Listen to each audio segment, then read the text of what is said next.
کہ حضرت انسان دن بھر میں انگنت نعمتوں سے، اللہ تعالیٰ کی انگنت نعمتوں سے فائدہ اٹھا رہا ہے، خوب فائدہ اٹھا رہا ہے،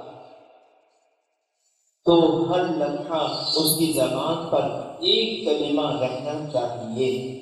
ہر لمحہ اس کی زبان پر ایک کلمہ رہنا چاہیے، اور وہ کلمہ ہے الحمدللہ،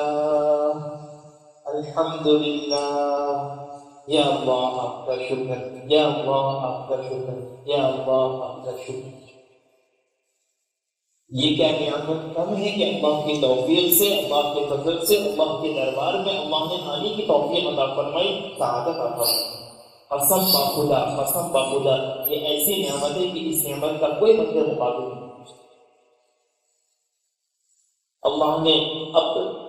اعضاء جو عطا فرمائے، اپنے فضل سے اس میں قوت عطا فرمائی، آپ کو استعمال میں لاتے ہوئے، عقل سے سوچتے ہوئے، آنکھوں سے دیکھتے ہوئے، کانوں سے سنتے ہوئے، اور زبان سے اللہ کا نام لیتے ہوئے اللہ کے دربار میں حاضر ہو جاتا ہے۔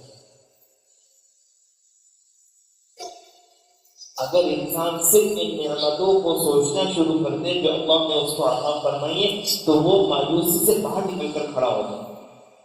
ناشکری سے باہر نکل کر کھڑا ہو جائے،